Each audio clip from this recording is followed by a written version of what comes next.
already playing jazz, and I back after I got out of service in 1953, I was already playing jazz clubs in around Waikiki and so forth, and I was with the Royal Hawaiian Band at that time also as a member.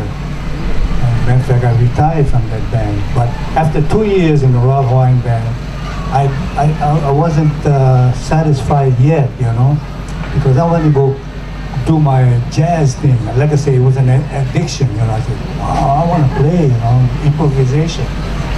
And so after that, I talked to my first wife, my late first wife, Elise. I said, I want to go down and use my GI Bill of rights and go either to New York or Los Angeles and go. They were the main places to go, if you want to get some action and get in that environment. So I decided to go to Los Angeles instead because it was closer to Hawaii, home, not far.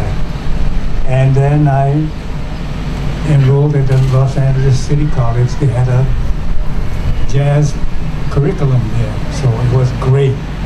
And one day, you got to be in the right place, the right time. And I joined the union, the Musicians Union in Local 47 in Los Angeles, Hollywood, and went to all the rehearsal bands and introduced, like I say, when you're from Hawaii, they say, oh yeah, you're from Hawaii, what do you play, man? I said, I play bebop, swing, yeah. Well, anyway, that's how it happened, and then next thing you know, we did a concert with City College Band, and then lo and behold, Stan Kenton was in the audience.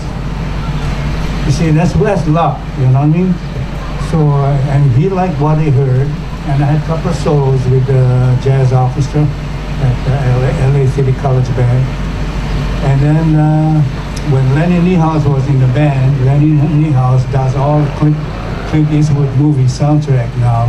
He was the first alto player for Stan Kenton back in 1958, 57, 58, 59. In 1960, he decided to stay in Hollywood, but he didn't want to travel anymore. And I guess somebody mentioned my name also, and Stan Kenton. I think he heard me in City College. Gave me a call in Lobby Hall. The phone rang because I was cooking, some adobo.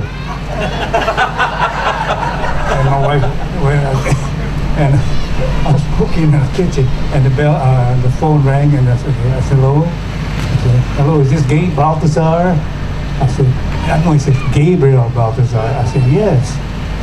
This is Stan Kenton. There was a pause.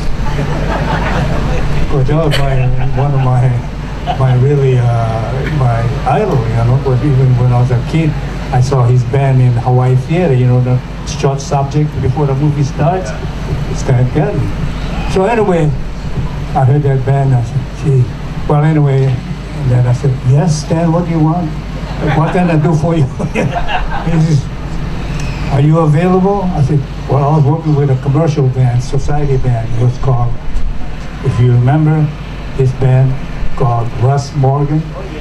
All right, it was a Mickey Mouse band, but it was like Guy Lombardo, but it was a gig, you know what I mean? And we used to play dances and all that, but he was a wonderful man. Not, like putting the guy down, because the kind of music he played, he was successful. Russ Morgan.